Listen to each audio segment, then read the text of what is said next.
All right. So I hope tea and conversation were more energizing enough because now comes the real test.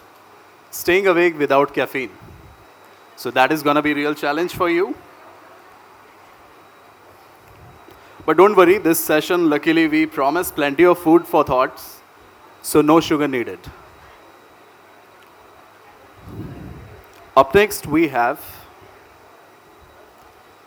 Before that, अर्ज किया है इरशाद नहीं बोलेगा कोई startup की चाय धीमी आंच में बनती है स्टार्टअप की चाय धीमी आंच में बनती है स्वाद तभी आता है जब उसमें अनुभव की पत्ती मिलती है वाह वाह So the most people think CSR is just a charity, but 2.0 is a business embedded with conscience. The real innovation happens when purpose becomes the protocol. Good evening, everyone. We are now entering into the pivotal conversation that intersects the responsibility with technology. Welcome to CSR 2.0. Using tech for goods to unlock India's SDGs promise. This isn't about philanthropic boxes. It's about embedded impact into the every algorithm, every system, every venture. Here are some trivia and facts related to the CSR. Did you know that in FY 23-24, India listed companies spent 17,967 crores on CSR, a 16% increase over the next previous year. Here is a quiz, small quiz for all of you.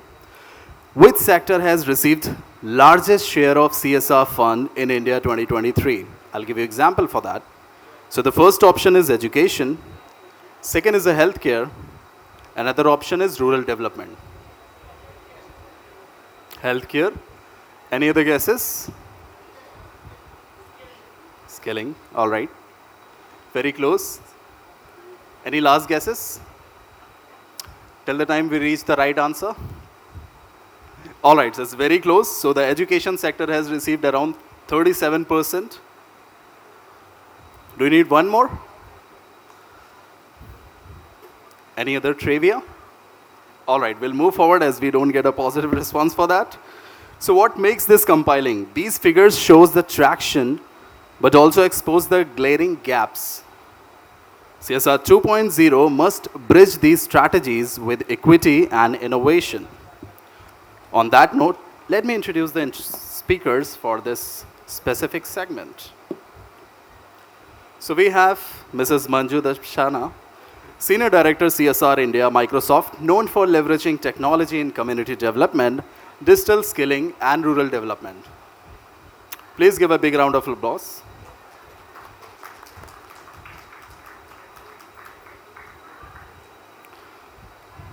Mr. Himanshu Nivsarkar, Senior EVP, Head of CSR, Kotak Driving Initiative in Education, Healthcare, and Financial Inclusion. Mr. Anand Jha, VP, Head of Government, Engaging for India and South Asia Visa.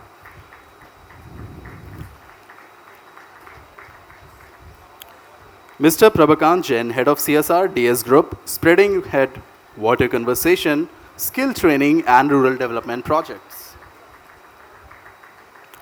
Mr. Ashish Dhar Dwivedi, founder, helping Soul Foundation, representing the grassroots perspective on impact delivery. And Mr. Asim Khan, head of CSR. His contribution in the field of CSR has been received a recognition, including Social Impact Leader 2024, Mahatma Gandhi Award 2023, CSR Times Award 2022, India Achievers Award. Give a huge round of applause. Now it's my pleasure to introduce the moderator for this session. We have Mr. Prabhakant Chaturvedi, sir, Chief Operating Officer, FITT, IIT Delhi, Senior Innovation and Incubator Leader with 20 years of experience with intersecting of startup, academia, and industry. With that, I will head over to all of you. Thank you so much. Hello. Hi. Good evening, everyone. So part of my job has already been done by Vaibhav, and he has given you lots of trivia. So I will focus on hearing much more from a very esteemed group of panelists, and I have just dropped my teacher's hat and I'll minimize my talking. So we are glad that we have received so many people, so many panelists here who have large experience in taking decisions on the CSR investments and supporting large number of initiatives. So without further ado, I will just begin the session. So what I would like to hear from each one of you, the kind of evolution that has happened in the CSR funding, especially from your organizations or the organizations that you have worked with, and what's the kind of direction of CSR projects, programs, and the domains and sectors where these investments are to be made in future, how that is shaping up. So I'll request Manju to begin with, and then probably we'll request randomly one after the other. Okay, so you said how's the CSR evolved? Yeah. Okay, I think, I've been working in CSR for very long. I worked for 15 years with Microsoft. And I'm going to be a little provocative. What I'm going to say is that while it has evolved, and I'll talk about how it has evolved, I don't think it's evolved enough. I still think that the amount of pace of transformation in CSR that we need, we're not really there right now. And that's why I come to these panels and I go to these kind of sessions because I would love to learn and see how we can do more. But I think one positive evolution that has happened that I see in CSR is, CSR used to be about just signing a check. It was about, then it moved to corporate philanthropy. And those of you who are in this space know very well that it's not just that, right? It's also how a company builds their brand. It's also how a company in a way gives back, but gives back to nation building. And that is definitely one evolution that I see, I think, which is positive. I think the second thing that I see is CSR used to be very much about, let's say if it's Microsoft, it's about what Microsoft is doing. And I think one positive trend that we are seeing is that everybody is realizing that the issues we are dealing with, one company can't do it alone, one organization can't do it alone. So I see more efforts in CSR now to have a systemic effort to address a challenge. It's no longer let's just fund a project, but it's about let's look at what is the challenge here. Can we do it alone? Can we partner with others? Can we partner with government? And I think that partnership approach is something I didn't see for the first decade of my work in CSR. And I think lastly I would say is that we're seeing very interesting models of innovation now, right?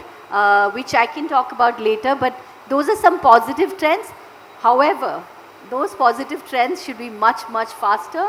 And I think over the next 3 to 4 years, as corporate citizens, we have to definitely evolve more.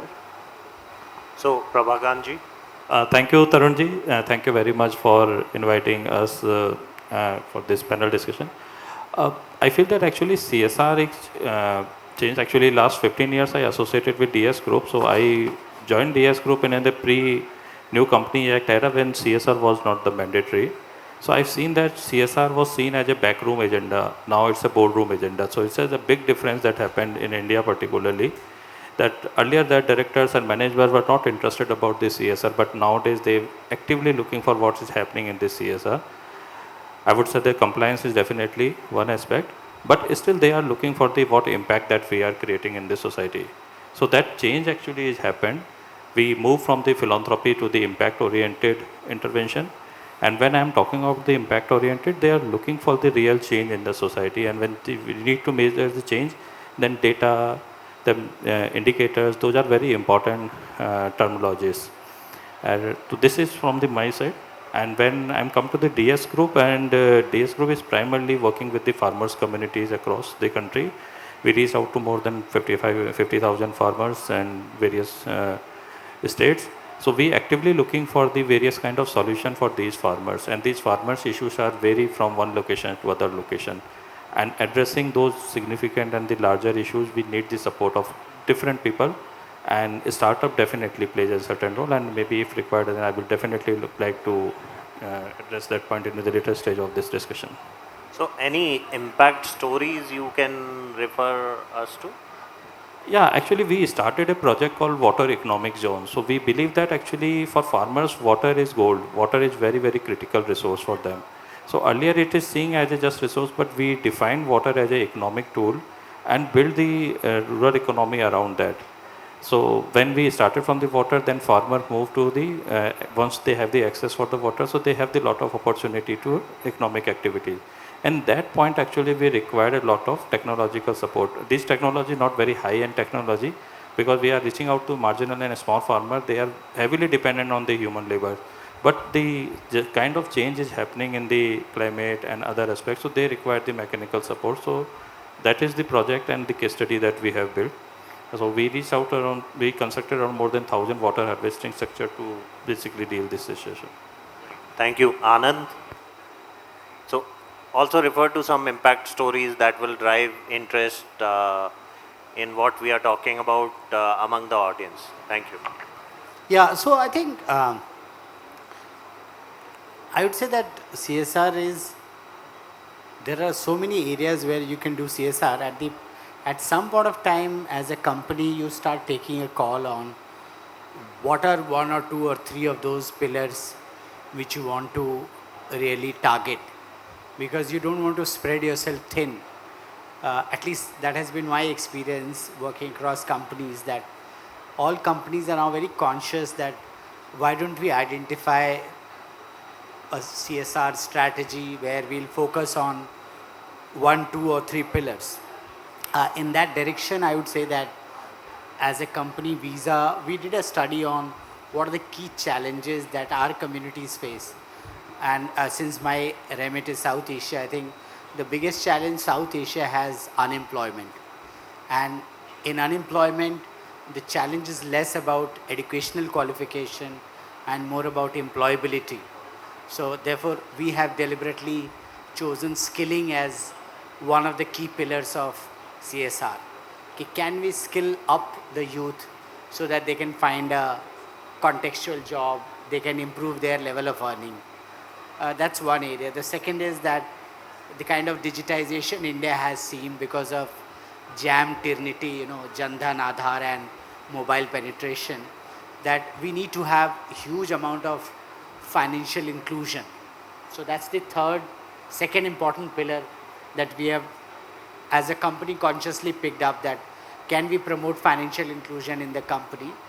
And last and not the least in terms of priority is that as digitization keeps improving and as more and more people interact with digital systems, there's always this risk of fraud and challenges associated with cyber security. So third pillar for us is cyber security, where as a company we are drilling down. And in terms of some of the impact experience story sharing, I would say that our skilling program is really seeing a lot of traction because we have chosen tourism skilling.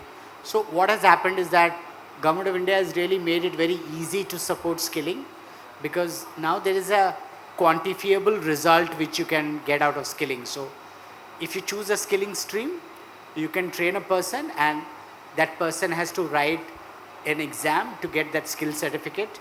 And only when he has got the certificate can you say that this program is actually complete. And different skill trades have been identified with NSFQ certifications.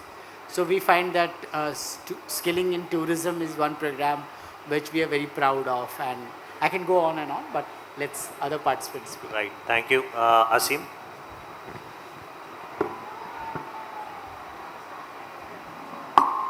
Hello. Yeah. So I would just take a lead out of what Manju said. From signing a check to photo opportunities to ticking the boxes to now asking whether aspirational districts and blocks can be helped. So now it has how you see how the questions have also evolved, not just the answers. Only if you ask new questions you will get new answers. So the questions have changed, whether you can now go to the aspirational districts and the aspirational blocks. And that is how the landscape has changed. And drawing the example like you are asking, we recently did a project in Haryana where we identified which is the district who's emitting the largest number of the stubble burning, the parali issue. So we saw where we can pitch in and reduce the crop residue, increase the crop residue management and reduce the burning of stubble. And we were able to achieve 20,000 tons of carbon reduction out of that project. So these are sort of new age projects. You're talking about 21st century skills, you're talking about tech, you're talking about innovation. And innovation, everybody wants the beauty, nobody wants the beast. But you have to choose, pick and choose out of this. So I think that's how the sector has evolved. Thank you. Ashish.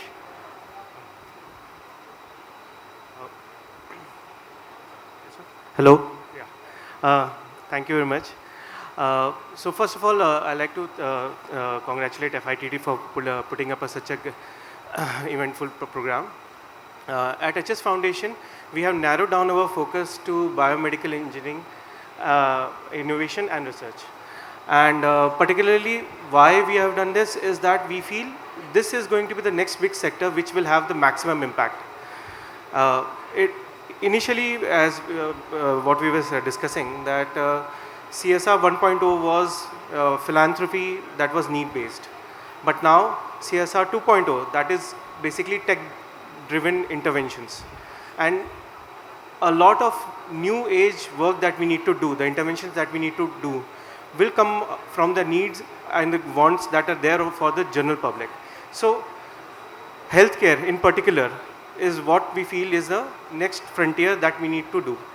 So at HS Foundation, again, we are particularly focused upon frugal innovations that are coming from tier 2, tier 3 cities, and a lot of other inventions that are taking place all across the city, including again at FITT. So thank you very much. Thank you, Ashish. So Himanshu, I purposely chosen you to close this because your support have been very broad and diverse. Yes. So it's true. Yeah. So probably talk about that and talk about couple of impact stories as well. Sure. Thanks. Tarun, so, at CSR for Kotak is strategic. And the reason I say this is, if you look at our CSR committee, it comprises of the chairman, MD, deputy MD, and 2 independent directors. So pretty high powered in that sense. We started like everyone, education was told was the highest sector, and it is highest for us also. So we started with education, but we started doing things a little differently. So within education, we found a few areas where we think we were a little ahead of others. So back in 2021, we supported IISc to set up a AI/ML center. 2021, I think AI/ML was just about being spoken about. In 2023, we supported IIT Kanpur to set up School of Sustainability. Again, 2023 was still early days for sustainability. Along with that, we have our own education foundation, which does work in improving student learning outcomes, and we also have a specific scholarship program that they run. Beyond that, we have the usual healthcare, environment, and last year we added one more segment, and we call it livelihood, entrepreneurship, and innovation. So in some sense, it fits in with this particular area. We started by supporting entrepreneurs both from the startup side as well as entrepreneurs which are there in the rural areas, nano entrepreneurs, micro entrepreneurs. We have programs which are designed specifically for MSME. And these are large areas for the bank as well. As I said, bank looks at CSR from a strategic lens. So these are segments which are important for us, and that's the segment that we are channelizing our CSR money as well. In terms of the impact stories, one of the programs which I was very closely associated with, and probably that's why I feel it's a great program. It was started in the first COVID wave. This was a scholarship program that we initiated, and we onboarded about 1,600 students. And majority of them were students who had lost their earning parent. So suddenly they were facing difficulties in terms of paying for their college and school fees. The reason why I like this program is it was not a one-year program. That program is still continuing. We have about 1,000 people who have graduated from the program. We have doctors, engineers, people who are doing really, really well. I mean, every month we get a story of somebody getting a job with 15 lakh, 20 lakh rupees. And we still have about 600 students remaining with us, some of them in primary schools, and we continue to support them. So that's one program that I'm very proud of. The other one is on entrepreneurship. In 2023, we stepped in to support Women Startup Program at NSR Cell in IIM Bangalore. And that program has taken up, gone pan-India now. We've supported somewhere around 500 women-led enterprises. And I think the reason for supporting it was, if you look at the startup ecosystem, the representation of women is still low. And we felt there was a need for a program which promoted that. And that's a program, again, which we feel very proud of. So, Himanshu, continue with the second question as well. That what we have generally heard from all the panelists is that from the checklist item to the very strategic item, CSR investments has been a key focus area for all the companies, large companies at least. Now, what kind of successful models of engagement or partnerships that have been proven now for you? Because it's generally, I mean, largely the CSR programs are implemented through partners on the ground, and therefore that's one of the key component in the success of entire impact that organization is looking at with that kind of investment. I'll be honest, we still don't have a program or a model which we say is successful. We are experimenting. So when we, last year when we launched an accelerator program, there was a discussion whether we should be running it on our own, since we have businesses which do investments as well. But then we quickly realized that the enormity of the task was such that on our own we cannot do it. And we partnered with 3 of the best incubators in the country, and hopefully we'll be adding a few more very soon. And that's a program which supports innovation, which supports entrepreneurs from tier 2, tier 3 segments as well. And that's something that we intend to scale forward. So that's one engagement model which I can think of. The other one, which is not ours, but I've seen some other people do it, is, you have enterprises which start from an incubator, which is largely supported by the government, then move into a program which is supported by a CSR, then come out with a product which either gets supported by the government or gets supported by the CSR. One classic example is NeoMotion, right? It's come out as an innovation for a segment which requires it, and it's now being supported through CSR as well. So that is one possible model where, at different times, different entities come in and play a role for success. So I'm sure there are many disappointments with some of the partners, but what I can assure you with is that at least some of the team members here and various incubators which are present here are very capable, and if at all there is a innovation focused investment strategies any organization is planning, this could be one such focus area, but I'll go to that later.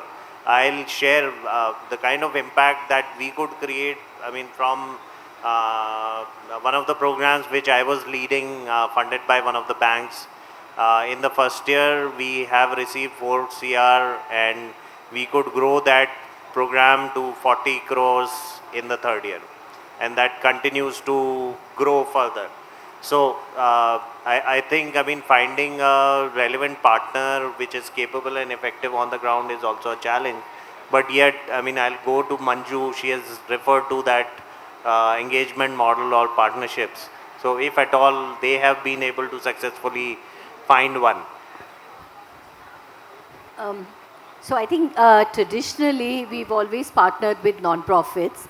That is, as you know, is the CSR model. But in the last 4 or 5 years, we've really looked at piloting different kind of partnership models, right? And I was talking to somebody earlier in the day. So let me talk about 2 that I think are in a little higher stages of maturity. I think one that we do quite a bit is working with academic organizations. So we have solutions that we are building, right? So there are solutions that are being built even inside Microsoft, but most of the researchers who work on that, they just build a pilot and then they leave it and then they move to another solution because they're researchers, right? They're only excited about, let's build a pilot, somebody else will scale up. But then that's a wastage of resource because you built a solution and the community is not using it. So we have a model right now, if you can go and look up, this is called AI for innovation, inclusion and innovation, that we have with IIIT Bangalore, right? What we do in that is, it's a partnership between Microsoft, CSR, between Research Lab, IIITB, which is an academic organization, and non-profits on the ground. So each of these non-profits that we are working with are taking a solution and piloting, beyond pilot, seeing how it can reach to communities. An example of that is, if some of you might have heard of Shiksha, which is a teacher co-pilot that was piloted at Microsoft. What with IIITB, what we are able to do is give it in hands of non-profit to scale it to now teachers across India, so there's scale. There's replicability because we are putting that in open source, so it's on an open source platform. So if there are others who want to build on it, whether that's a customer or a non-profit, we are able to do it.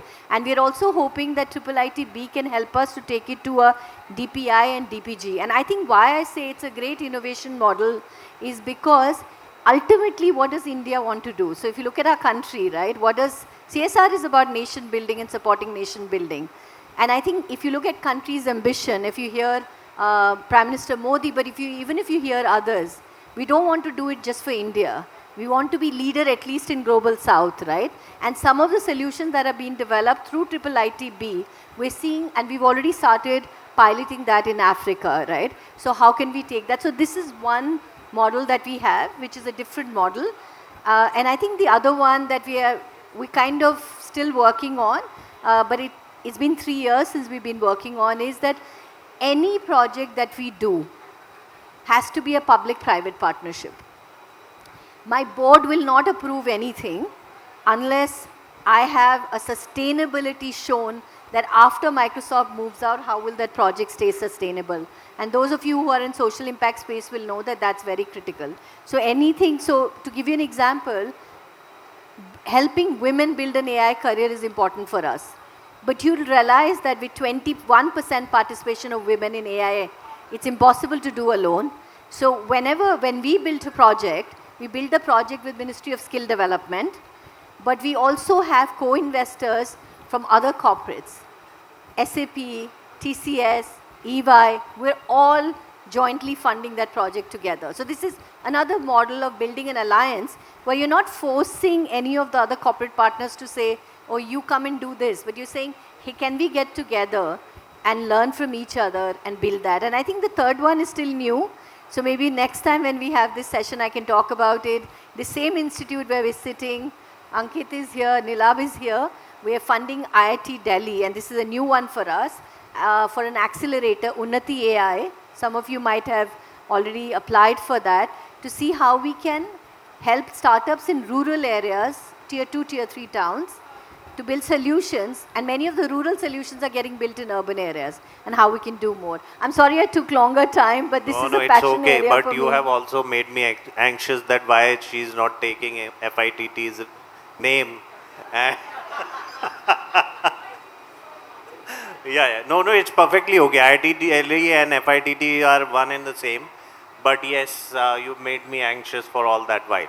So, so anyway, we'll go to Anand and hear him on this. First of all, as I shared about identifying the right strategy, and then the second thing is, are you really making an impact? And in terms of making an impact, organizations more and more want the numbers. How many people did you impact? In that direction, what we are finding is that the earlier model used to be mostly partnering with NGOs, but today those things are changing.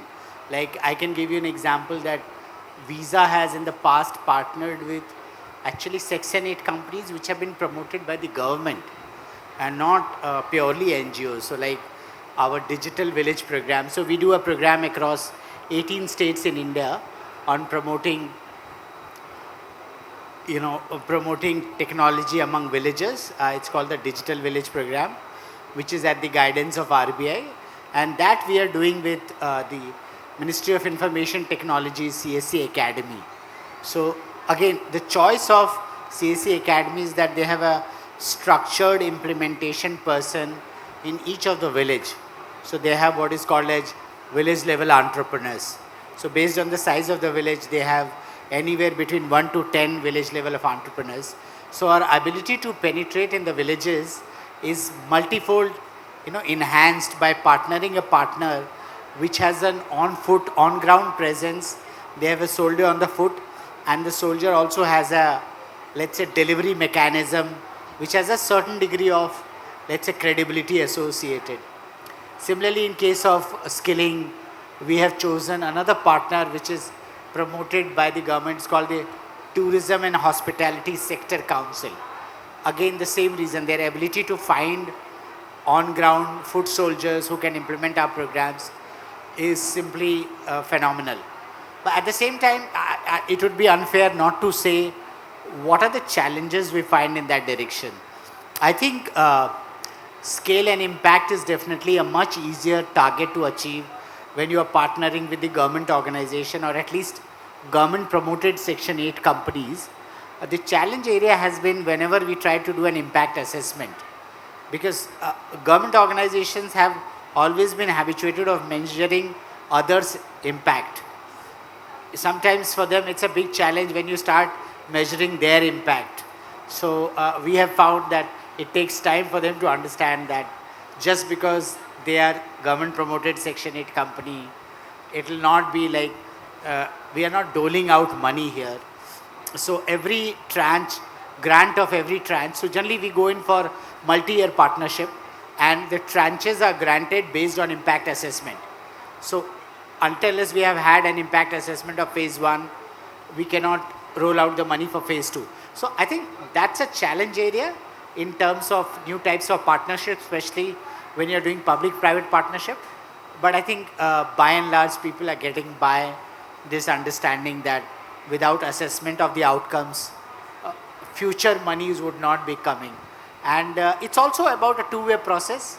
Sometimes like I'll give you an example. We wanted to share some of the training videos and pictures.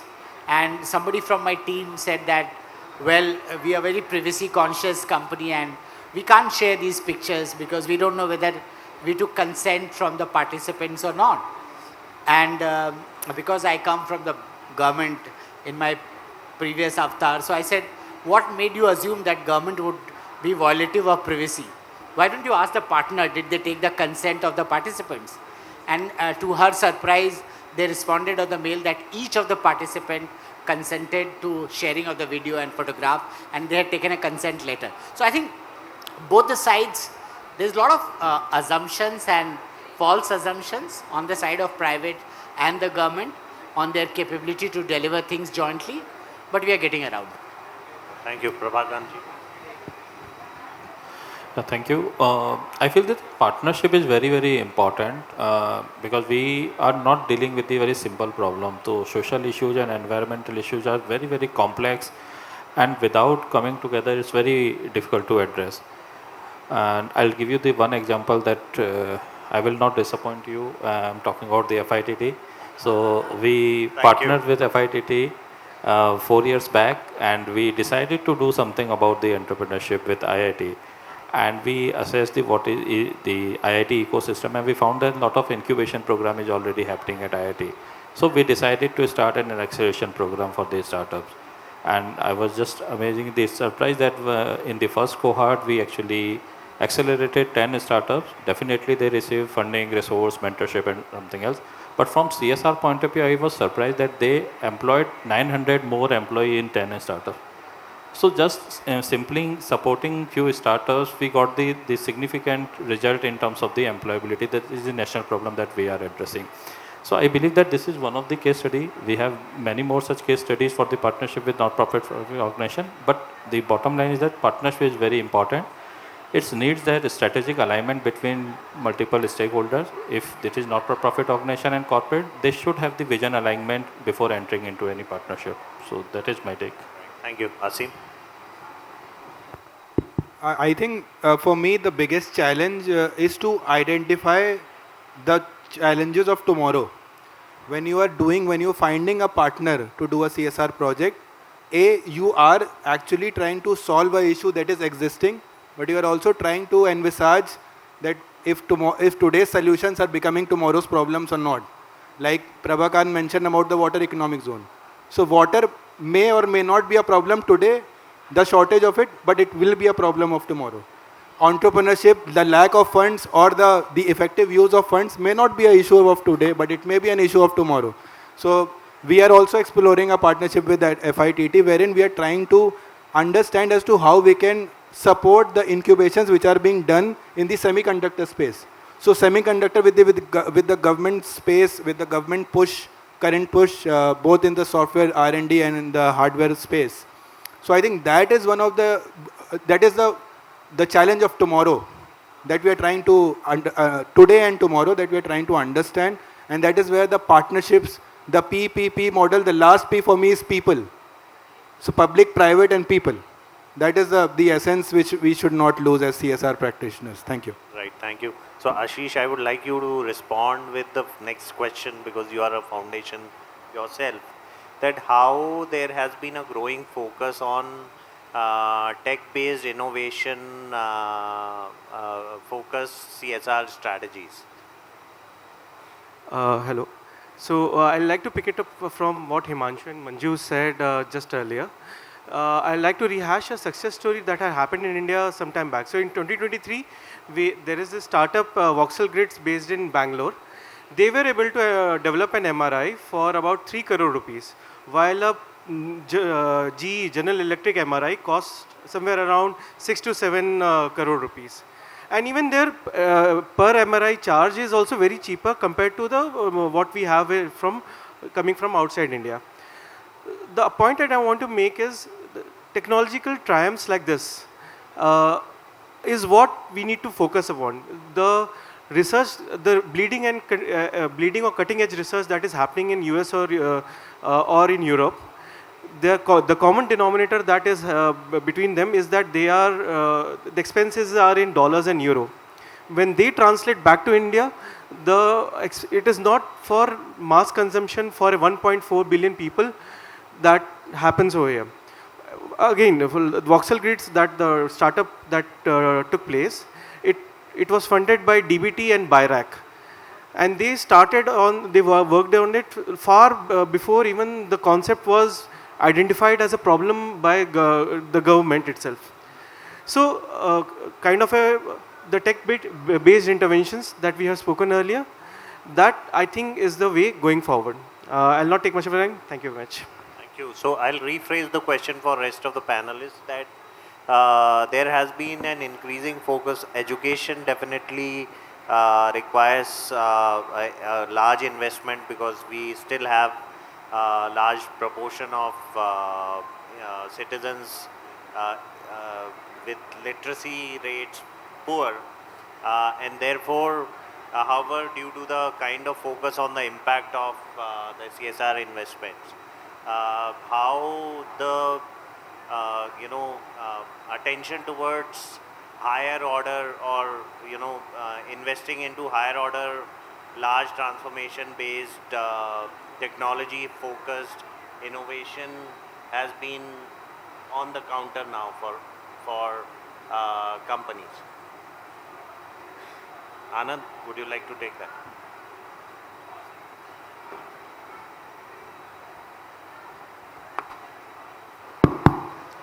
Yeah, so I think this may not necessarily be, and I'm talking on Visa here, purely CSR kind of an approach when you say higher end technology. But yes, understanding that, preparing your future community or preparing future customers for what the technology is likely to be in times to come, that definitely falls into an area of social impact. Like, we have to understand that for multinationals, there are two types of investments that they do. By virtue of the law in India, there is a CSR, which is 2% of your profit. And then there is what multinationals otherwise do as a social impact, which is over and above because we do it across the globe and all.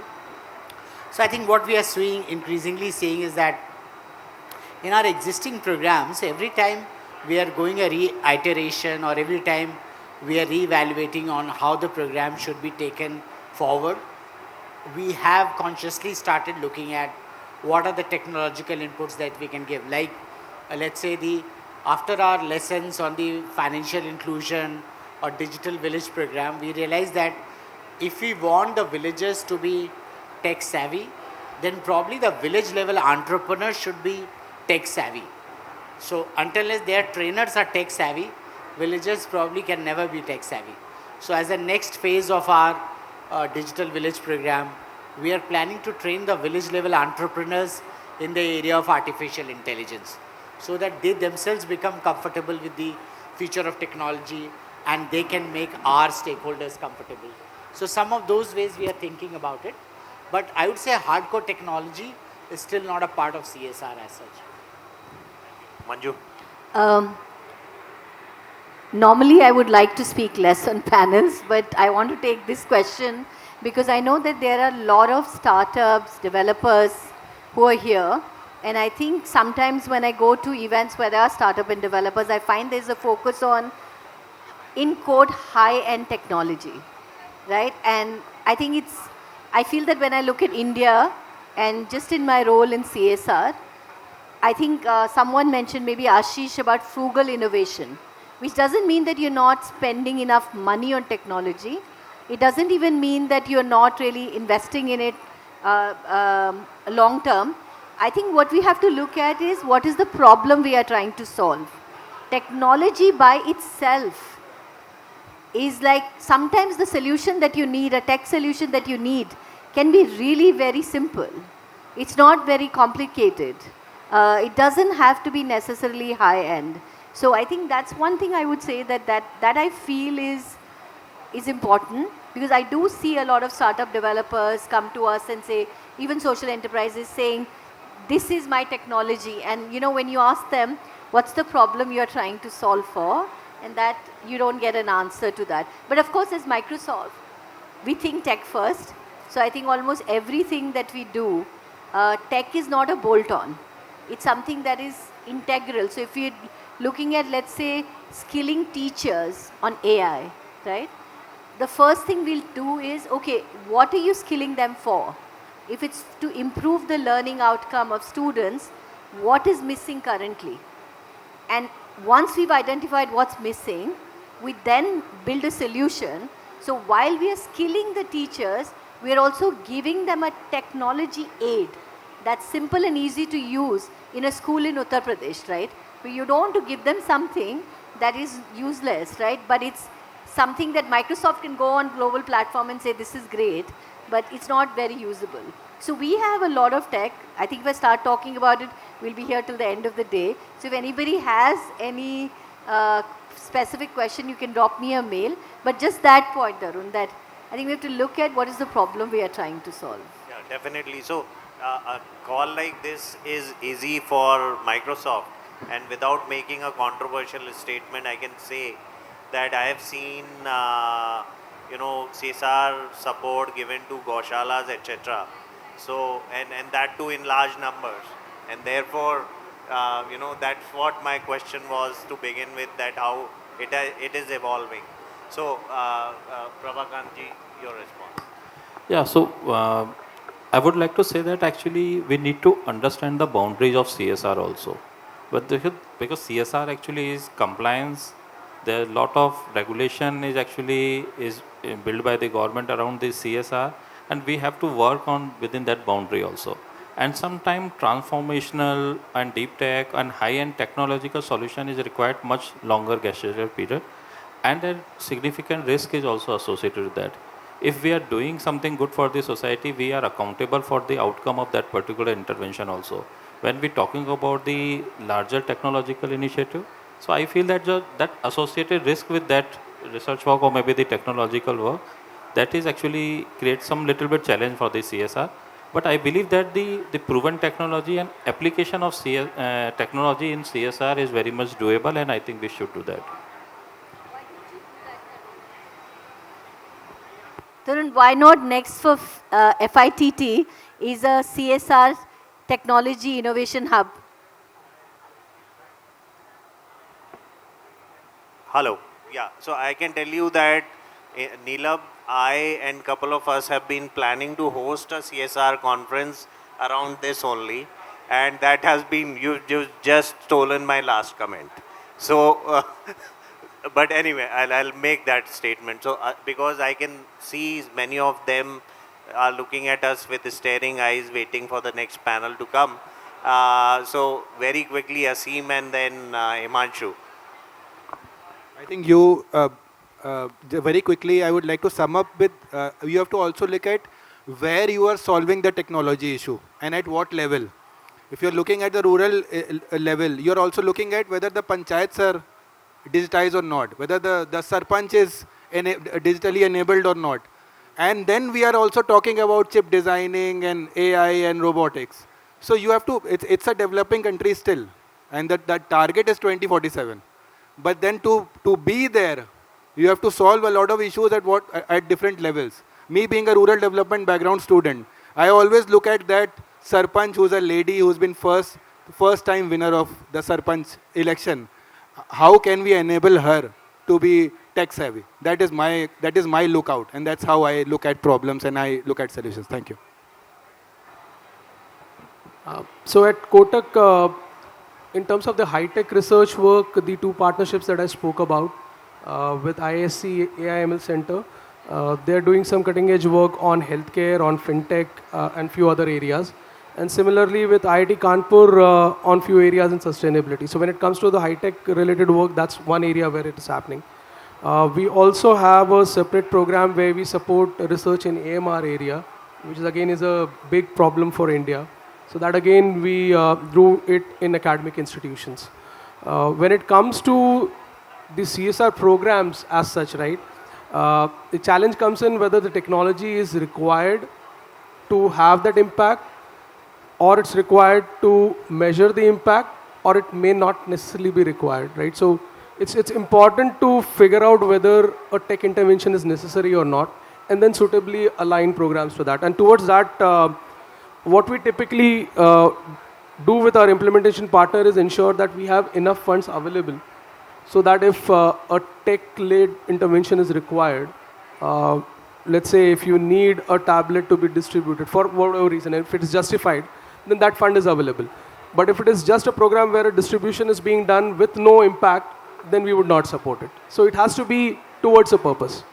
So what I only hear is that funds are available. And with that, I would like to close and just make two comments. One, that what I can assure this panel is that here you have a large group of passionate startup enthusiasts, innovators, as well as many professionals who are part of incubators, several incubators in fact, from all across the country, who can clearly make a difference. So imagine that rather than investing into or supporting some initiative which is focusing on educating farmers on technology, think of a small proportion of that fund to a platform building startup such as, let's say, Dehat. Now that will be compounding benefits over the decades and will have a much larger impact. So with that, I thank all the panelists and thank all the audience to hear us with patience. Thank you so much.